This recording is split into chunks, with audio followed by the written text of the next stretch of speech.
It's a video night. Okay, so this video is regarding professionals and support networks that are also manipulating and aware or unaware of the impact of how their diagnoses and support of this person, this addict, in active addiction, and the things that they're saying and not saying. So let me give you some examples. Okay, so when I went to see the sleep doctor, and the sleep doctor is telling me that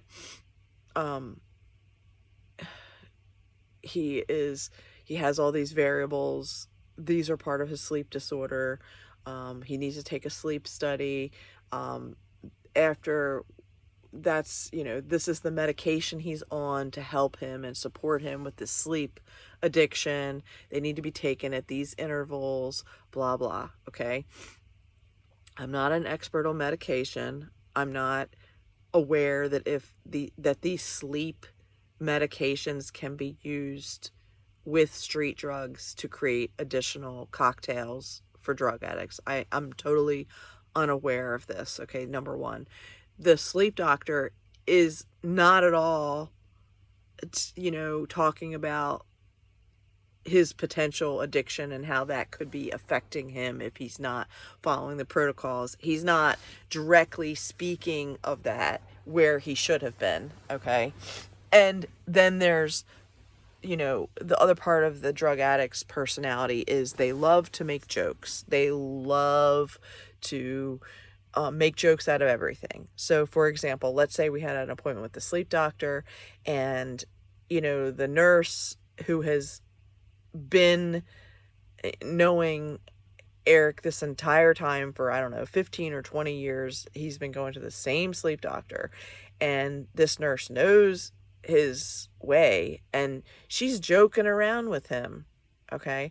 And she's like, "You're such a character." And this is where I'm saying it's all part of the problem, because there's so much joking going on and making light of situation that nobody's taking the seriousness of the sleep disorder that's not a sleep disorder, and an addiction that's running rampant that is being covered up by this sleep disorder, but nobody's talking about it because nobody wants to admit that that's what's going on. And meanwhile, I'm just the dumb fiance that they can't really say anything to because of HIPAA laws, even though I'm sitting right there with him in the appointment because he wants me to be there with him in the appointment. So what I'm saying is there's a lot of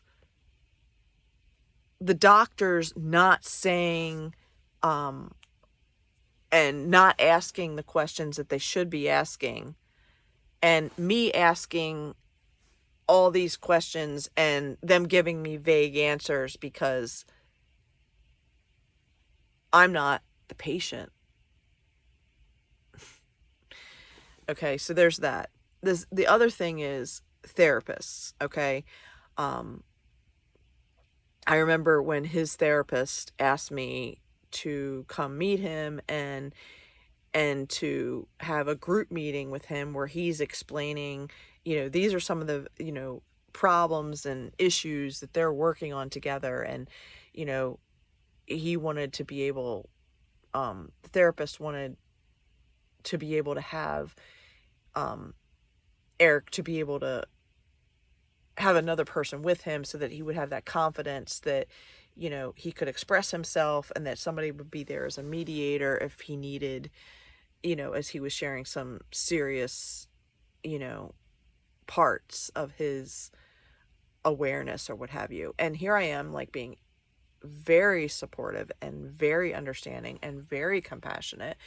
And then, after that, the therapist is like, Eric, I need now just to speak alone with Anne, and, if you don't mind. So he leaves the room, and now I'm just talking to the therapist, and he's saying to me, you know, these are some things that you need to consider. Like, are you willing to go the distance and invest this time? Because, he's dealing with some serious issues, and I expect it's going to take this amount of time for us to address these issues. And I'm going, yeah, I'm willing to make the investment. Like, I love this person. I am for his victory. And at this time, I'm also saying, and at the same time, like, I can't go back to what we were before, you know, um, because everything has changed when he, quote, relapsed, when he, was not, when he was not telling the truth, and he needs to rebuild that trust with me, and he needs to make amends for what he did, and and focus on his surrender and his relationship with God. And again, this is where things can get complicated, because he was going to a Jewish rabbi for his therapist, and we were practicing Messianic Jewish Christian, and I'm going to a Christian counselor. So it's like, I'm really in the Christianity part. He's trying to express his Jewish part because he had found out that he was Jewish while we were going through this whole process and trying to understand. You get what I'm saying? There's so many facets to this. And the point is, the therapist was, warning me as to, these are some of the variables that we need to consider. Okay, and this is like realistic time frame of what it's going to take. And I'm like, okay, I appreciate you giving me, a realistic expectation of what, So in some cases, you can have supportive network of the addict that are sharing particular information with you that is helpful to help you to have compassion and to help you to realistically make decisions for yourself about how you are going to deal with this newfound information of what the addict needs to go through in order to become a responsible person. And at the same time, let's talk a little bit about the support network in terms of the recovery house situation. Okay. So let's talk about this for a little bit. And I'm sorry, I'm sharing the truth so that other people that were like me, that were naive and didn't know, to have a full understanding of what this is really like. So he's in a recovery house. Okay. And this particular recovery house was a full recovery house. And so when I took him to intake and he comes with his supply list of what he's allowed, and I have packed this bag for him of what he's allowed to have, I had already talked to the intake coordinator. So I knew what was allowed and what wasn't allowed, and I packed that bag. But even though I packed that bag, his ridiculous addiction is going to put drugs inside of the packed bag that I already had, that was a safely packed bag. Okay. And they literally go through an intake, unpack that bag, and of course Eric's put drugs in the bag. And then what does that make me look like? The lady just said, "Did you pack the bag?" I'm like, "Yes, I did." And it's like, I did not put those drugs in that bag for him to go into a recovery house. I'm sorry, I'm saying recovery house. I'm treatment center. Okay. And then, he's reprimanded for those items that he's trying to already smuggle in at the onset of going into a treatment center. And this is what addicts do. Okay. And then on top of that, because they're coming off of all the drugs, they have like these ridiculous sugar highs. So I mean, you're talking about like eating an entire, like, case of cookies. You know what I mean? Like, it's just a nonstop. They're eating cookies and candy, and it's just, that's part of their whole shtick. And when they're in these treatment centers, they're supplying them with so much sugar that it's keeping up that additional addiction to all the sugar. So that's the other variable.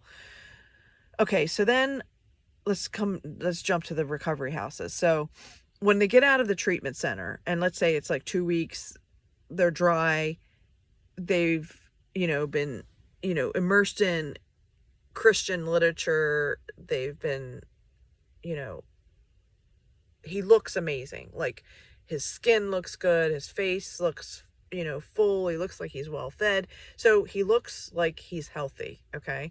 And then, you pick him up, and then now you're going to take him to a recovery house.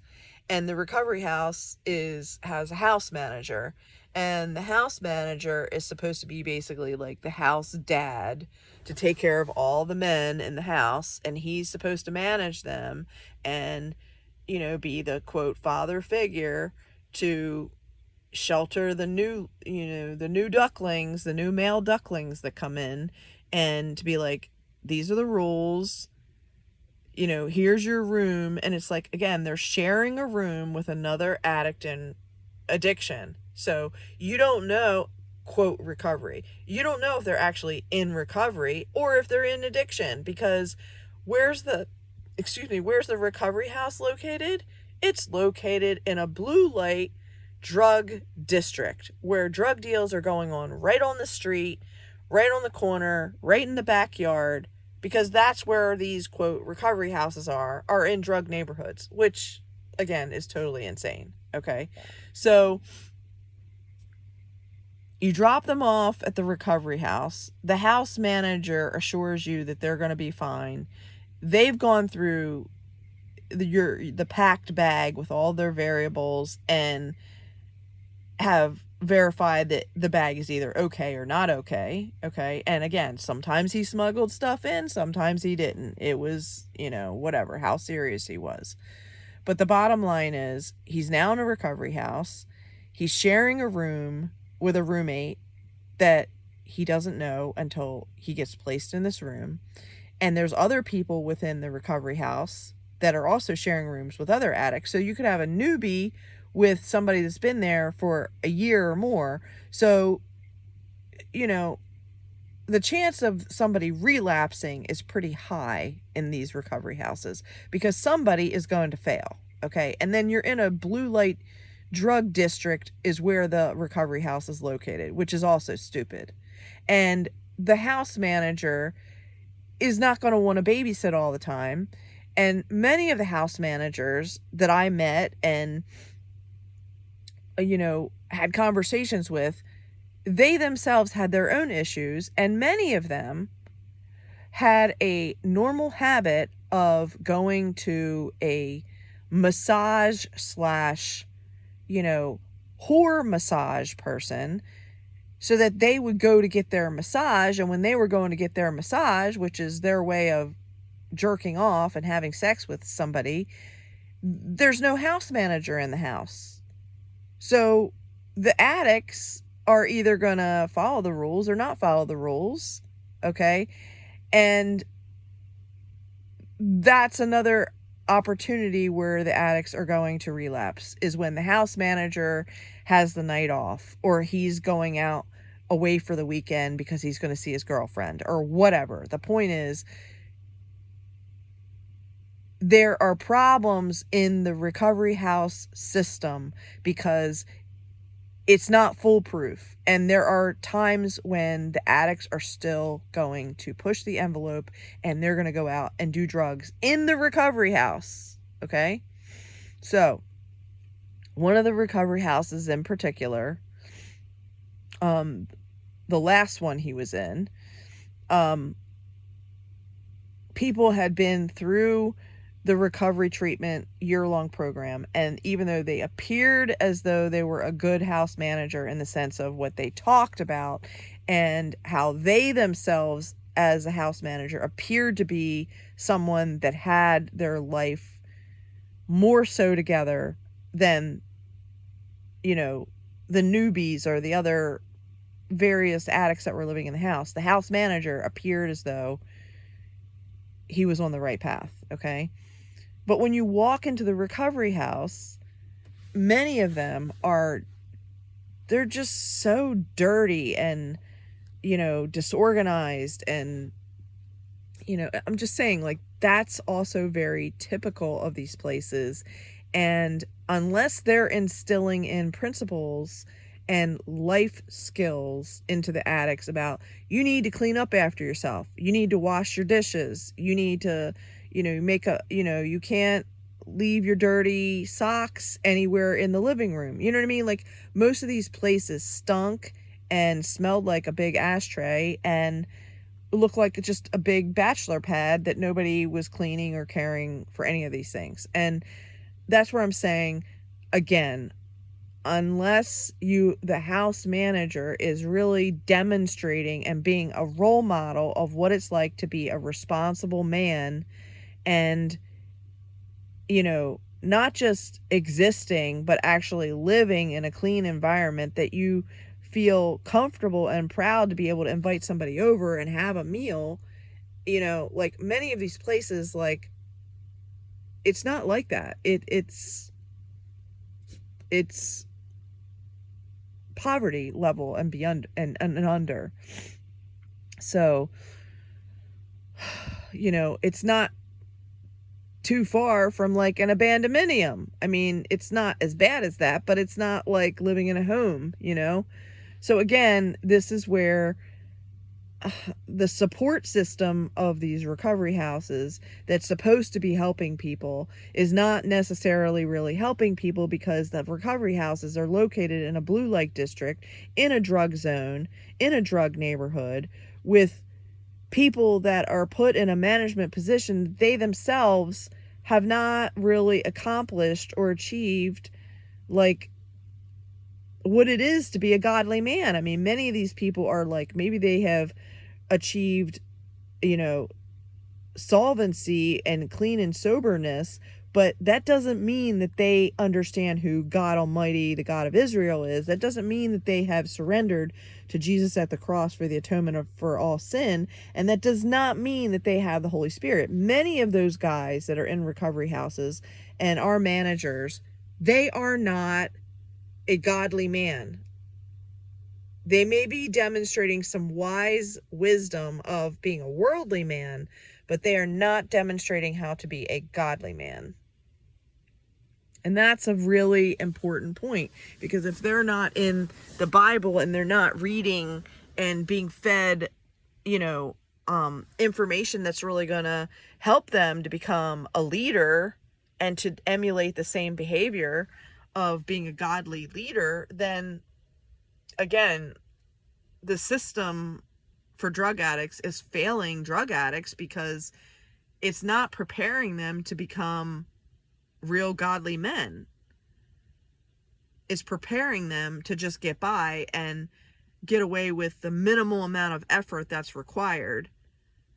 And again, this is a whole big greed system, because the recovery houses are making money off of each of these drug addicts, where the government is, for each of the, you know, each person's name is paying, you know, $500-700 a month for rent in one of these recovery house places, plus their food.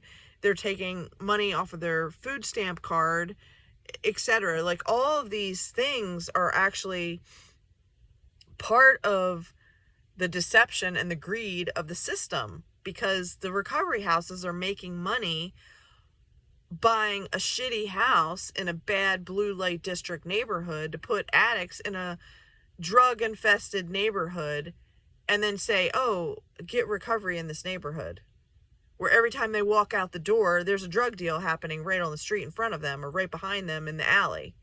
So that's not the kind of environment to create success. So again, this is another problem with the system. And then on top of that, a lot of these recovery houses that are, downtown or in, in a big city, again, they make excuses and have VIP status for musicians because, these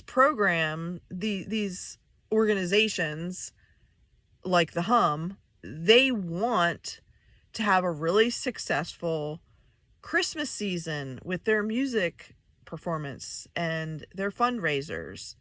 And they want the talented musicians to perform correctly. And they're going to give the musicians a VIP pass to use the elevator and not have to use the stairs. And they're going to tell the musicians that they can go outside for a smoke break on, the street right in front of the building, which is like outside on the street.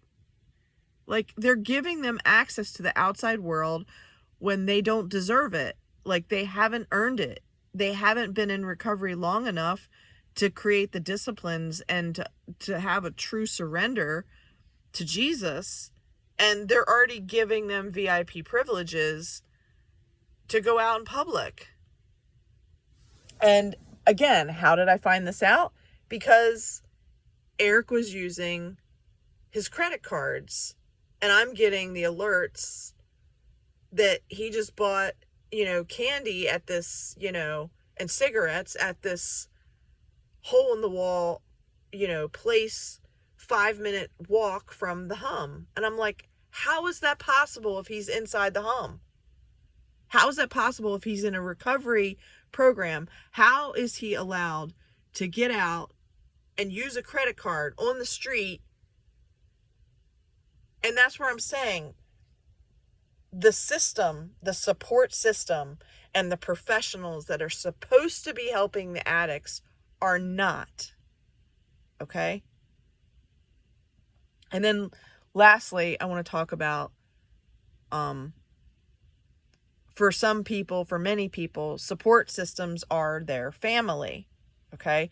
And in a lot of these treatment centers and recovery houses, they have and employ this rule of 30-day, blackout detox time. You're not allowed to talk to anybody in your family or your fiance or your wife or your, husband, whatever. Like, it's like a blackout. Like, you're not allowed to talk to them.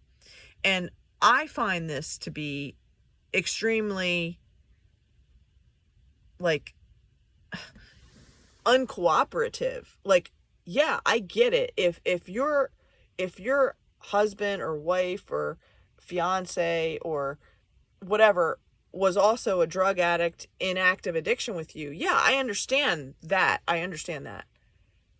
And in my case, that's not the case. I was truly advocating for his health and his ability to get the treatment that he needed so that he could succeed and be successful and to have victory. And I needed to be able to communicate with him in regards to all the business variables, the financial variables, and all of those things. They put you in a lockdown that you can't talk to anybody for 30 days or more.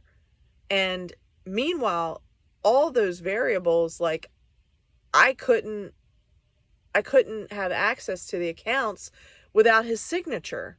I needed his signature to be able to advocate and get him to sign so that I could be the power of attorney, so that I could be the power of health, so that, all those legal things that I needed to have access to, I needed to have a conversation so that I could have access to do those things. And this is where, again, I'm saying that the system of these treatment centers and recovery houses is built on the assumption that everybody in the family and everybody that's your friend is out to get you high. And in my case, I'm trying to get him health and wellness and have success. And at the same time, in order to do that, when you've made agreements and commitments and financial agreements, like, those things need to be dealt with, and people that are, made financial commitments together, they don't have 60 or 90 days to wait on having a conversation with their loved one who's the addict to be able to get them to sign, legal papers. I'm just saying, like, it's ridiculous, the system that's set up. And it's set up that the women, the wives, the fiancés of the addicts in addiction, we are the ones that are suffering because we can't even get an appointment to get our addict to sign a piece of paper so that we can actually advocate on their behalf and to help them and to help us to get out of the situation that they've put us in because of their bad decisions under the influence of their addiction. And meanwhile, none of us knew that they were in addiction. So I'm just saying, like, all of these variables of the, quote, support system, it's a flawed system, which is why so many addicts are failing, because it's a flawed system.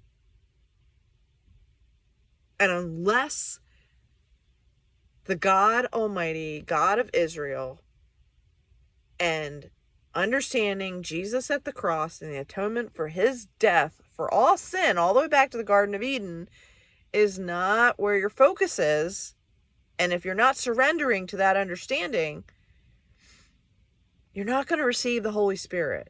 And if you don't have the Holy Spirit, then you're not going to get Jesus's victory living inside of you, helping you to conquer one addiction at a time, or all the addictions at once, for that matter, if you really are surrendering.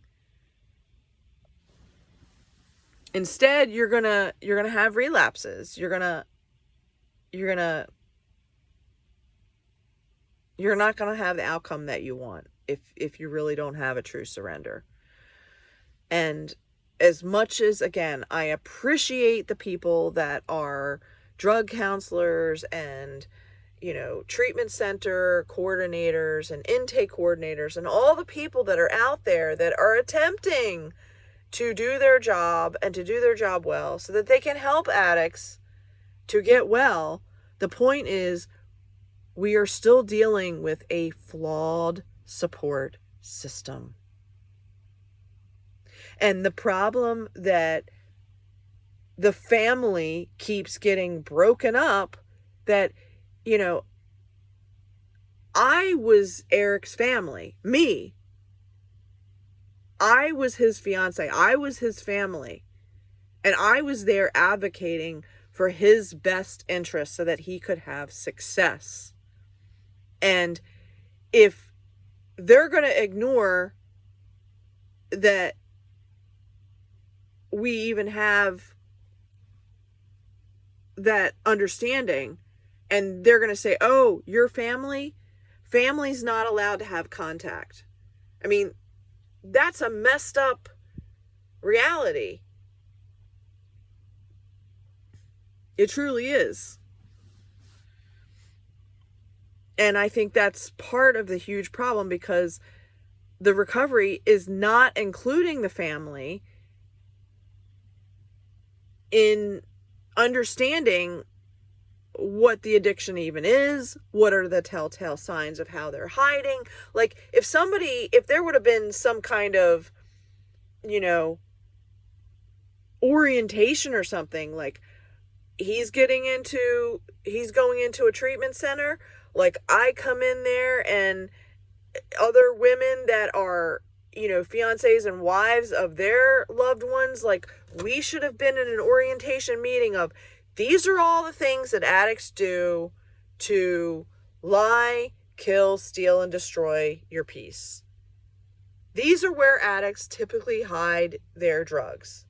Like, I had no idea that these were things that they did. Completely clueless, because I'm not an addict. I don't think like that. And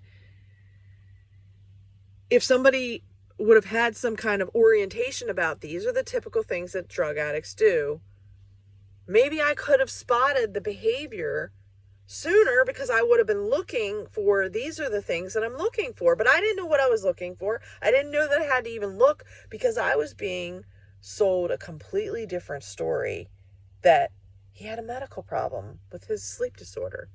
And if the sleep doctors, who were already warned that he has a drug addiction, the sleep doctors should have been saying, hey,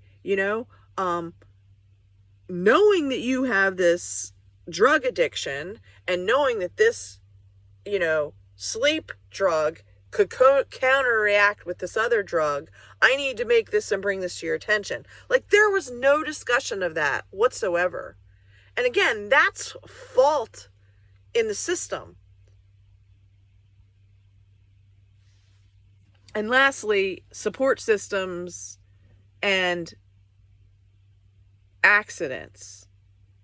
So one day we were doing this home improvement project, and the screw was stuck, and Eric forced the drill, and he pushed his hand and wrist further than he should have. And I'm saying, back off. If it's stuck, let's just, back off. I don't want you to hurt yourself. And what does he do? He forces it even more, and he injures his wrist.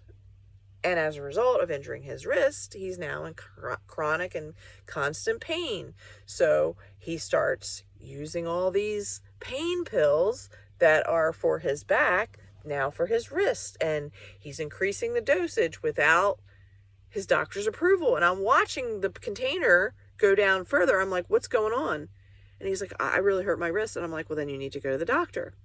And so we go get the assessment, and he really has an injured wrist, and he needs to have surgery, and blah, blah, blah. And then there's COVID, so everything's delayed. And then he finally has the surgery. Now, I know how specific that I am. And I know how detail-oriented I am. And I know that I was there with him, and I sat there with the doctor and all the nurses, and I went down and said, no narcotics. I know I said what I said. I know that I saw the chart, and I said, no narcotics. What did they do? They gave him narcotics. So in his wrist recovery, they gave him narcotics, which triggered his entire system. And he went into a full relapse. So again, whether or not, the hand surgeon, wrist surgeon, he did a good job in terms of repairing whatever damage was done from the injury. But the protocol was very clear on the medical record to not administer narcotics. And they did. Whether it was by omission or all the cases that they normally do, they do it. The point is, they didn't look at the chart. They didn't listen. And I know that my big mouth was loud as possible saying no narcotics. And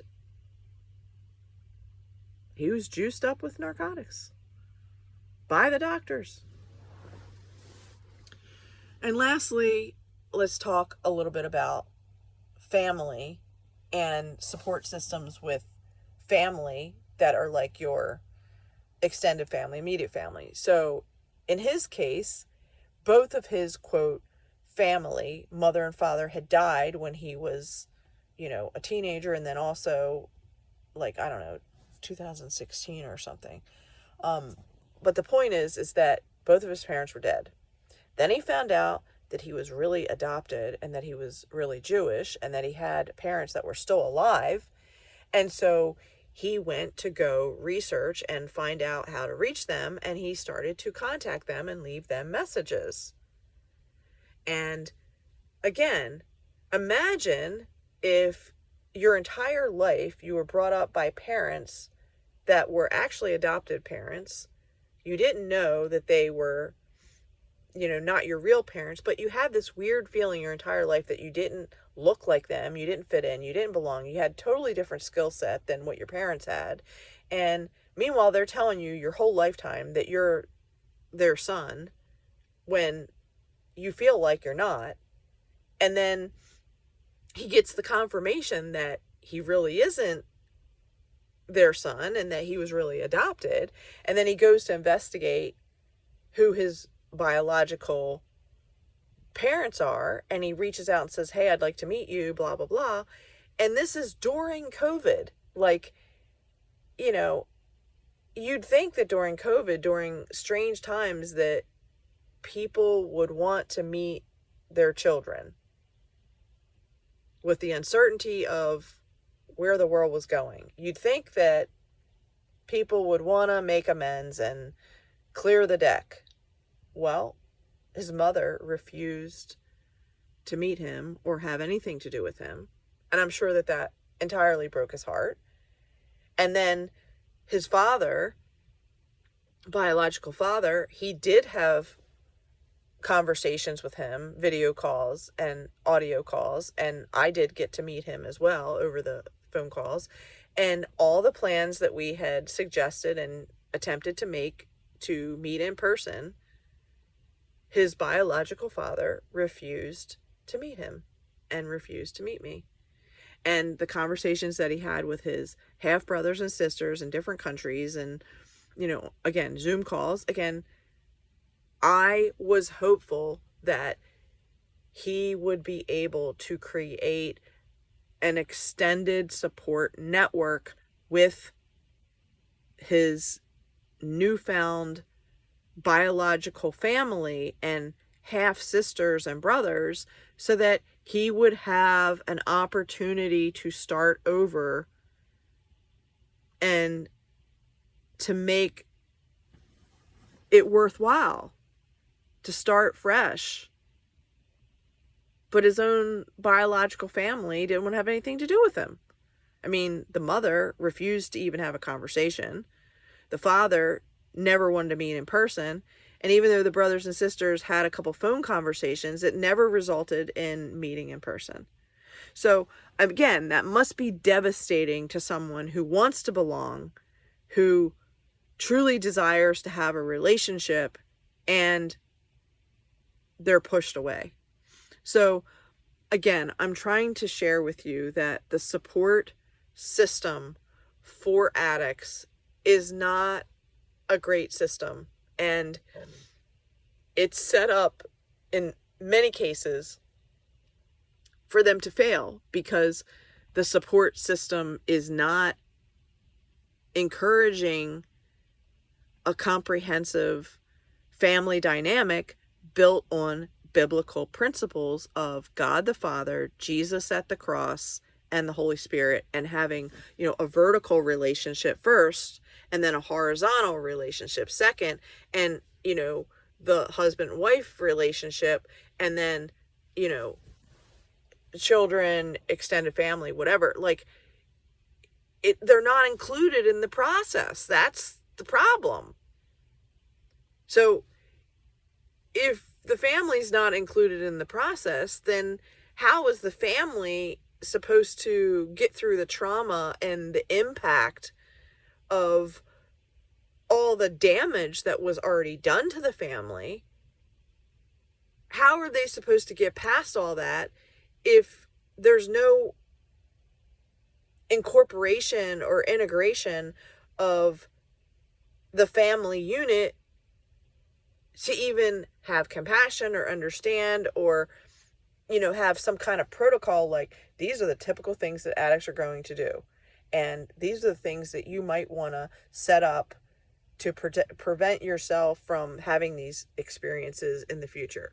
You need a power of attorney. You need this. You need that. You know, like, there should have been conversations about legal issues, business issues, family issues, responsibility issues, what a person in first year recovery is capable of doing at their, at their regressed intellectual and emotional capabilities. What's typical for them to experience at second year, third year, fourth year, fifth year. You see what I'm saying? And they're not educating any of the family on any of this. And so the family is out independently on their own, trying to figure this out on their own. in their own circles going to therapists that may not even have trauma and addiction as their specialty. They're just going to a regular therapist, and then all of a sudden they need to find a trauma therapist, and they need to find an addiction counselor to counsel how to deal with an addict. So what I'm saying is all of these variables are not being integrated very well. And if you really want someone to get well, there needs to be a balance of, utmost spirituality, the vertical, and, socially, the person they're in a relationship with, their family, their children, and, their job, their social network, their extended family, their community, physically, self-care. Like, how do you care for yourself? I mean, if all these drug addicts are like, don't know how to take care of themselves because they've been vandalizing and tormenting their own body for all these years, like, there needs to be life skills on how to treat your body properly, but nobody's teaching it. And,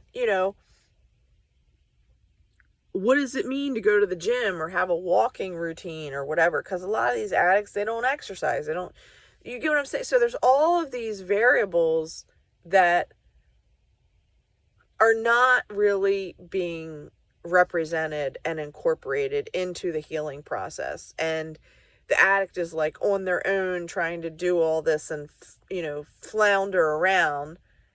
And meanwhile, the family isn't being brought into, how to repair the communication damage and the trust issues of what the addict has done. And again, that's where, if there was like some group dynamics, that might have been helpful, to be in a group dynamic where other women who were dealing with an addict that just emptied their savings account and emptied their checking account and, hocked all their jewelry. Like, if somebody else was saying the same story or something similar, I could have had somebody else that I could have talked to and gotten their phone number and had some kind of, communication to understand and have compassion and feel like I wasn't all alone trying to handle all this trauma and frustration by myself. But that's not how these treatment centers and recovery houses operate. They're only focused on the addict, and I don't even know if they really have the addict's best interest, because it's a greed machine. It's a money machine for them. And I think it's more about money than it is really about recovery. And, that's sad. It's truly sad. So, I'm sure it works for some people. And I'm hopeful that what I'm saying and what other people share, that my prayer as I'm sharing this right now is a prayer. And I'm hoping that other people that have the authority and the power to be able to make changes and to, move it from a logos idea into a rhema action, that have the, power, that are working in these, companies and institutions, to be able to make the changes so that the family is more integrated, and that there really truly is a biblical foundation through it all, and that Jesus is at the center of it. Because if Jesus is not at the center of this, that's how things are going to fail. So I hope that helps. Again, I'm speaking to sisters primarily. I'm giving an overall of the support system and where it fails and where I saw it fail on Eric's behalf. And lastly, I do want to say one more thing about the recovery houses. the recovery houses, when they pair them up with a roommate, okay, there is a tendency that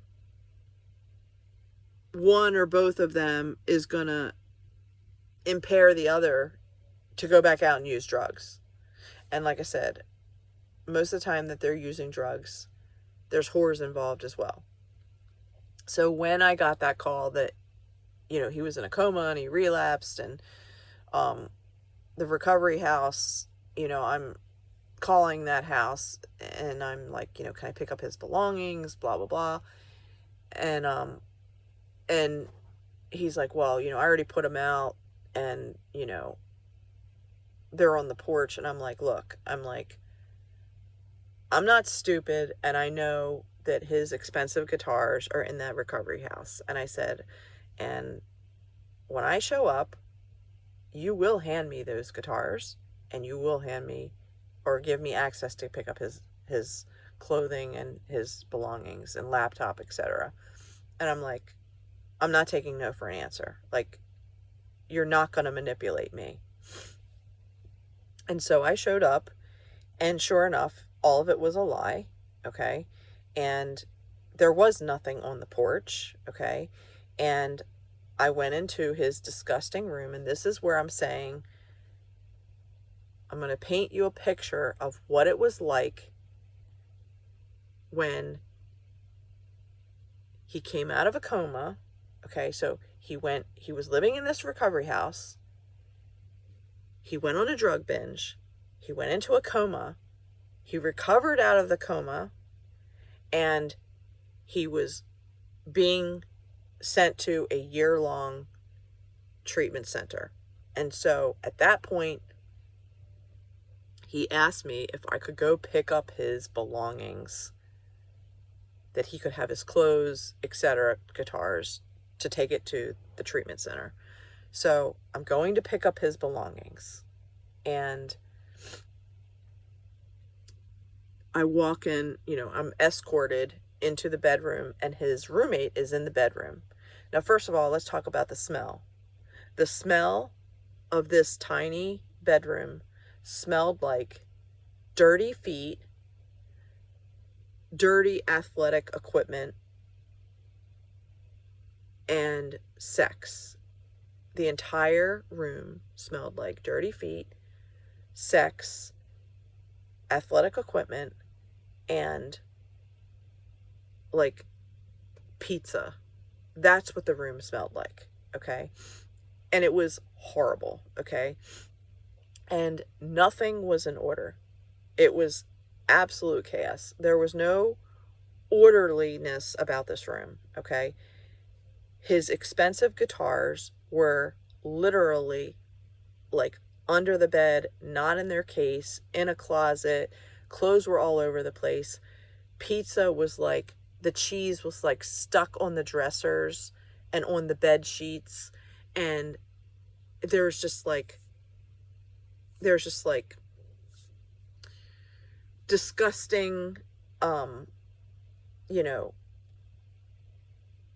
sexual drippage of whatever sexual activity was going on in that room. And just everything was disgusting. Papers and crumpled up receipts. And I went through that entire ridiculous mess to collect his clothes, get his guitars, get his laptop, whatever paperwork I could make out of the mess. And that alone was just absolute disgustingness, okay? Then I went to the basement to get his other clothes that he was, quote, washing. And all of these clothes were sour, foul-smelling, disgusting piles of clothes that obviously someone in recovery that's a responsible man, he was not living like that. He was living like an immature, just, I don't care, whatever, anything goes, okay? The kitchen was disgusting. There were roaches and rodents and food everywhere. I mean, this is the type of environment that he was living in a recovery house. Okay. And then on top of it, you know, when I went to sit down on a chair, I found his debit card, that just happened to be like on the chair that I had chosen to sit on. And there is his debit card right there in the chair. That's what I mean about carelessness, foulness. And I got all his things and put them in trash bags. And, the house manager is acting like he's maintaining, you know, a really solid recovery house. And that's where I'm saying the support system stuff is such crap, because, they might take some light from the military, or have consequences that if you don't maintain your room, you're charged something, or there's a consequence for your behavior, because no woman is ever going to accept that type of behavior from a man. No decent woman will, however. A whore, sure, but no decent woman is ever going to accept that type of existing behavior of absolute horribleness as, quote, normal. Okay.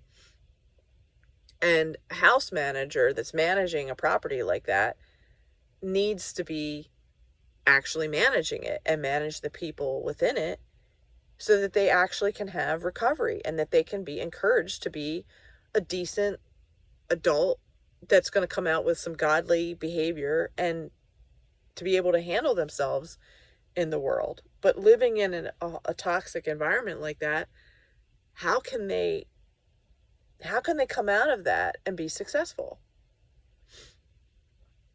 So that's, like I said, it's a sad system. I'm sharing the specifics of this to help people to truly understand what it really is like. Now, when I packed up all of those things, those toxic, smelly clothes, and the guitars, and the amp, and all the stuff, and I put it in my truck, and I went to deliver it to him the next day, I delivered it to him just like that. I did not wash the clothes and fold them and dry them and give it to him in a nice order. No, I did not. I delivered his clothes with the pizza stuck to the clothes, and the foul-smelling sex smell, and the dirty, shoes and everything, like all of it the way that it was, in a trash bag. And he looked at me and he's like, "Ew, what's that smell?" I'm like, "Oh, that's your addiction right there. That's what it looks like. This is the truth of your addiction. This is the truth of your sexual infidelity. This is the truth of the way that you kept your room." And he looked at me and he's like, "You're mean." And I'm like, "No, this is the truth, and you need to face the truth. And you need to accept responsibility, because I will not live like this. This will never be acceptable to me." And I dropped off his stuff just like that. And he's like, "Well, what about my guitars?" And I said, "I'm going to hold on to your guitars right now, because you left them in such disarray that now they all need to be repaired." And this is what I'm saying. Like, addicts don't care. They could have a $10,000 guitar that they just shoved on the floor. Like, it doesn't even matter, because all they're thinking about is getting high and having sex. That's all they care about. And eating whatever junk food they can shove in their body to then go get the next high. So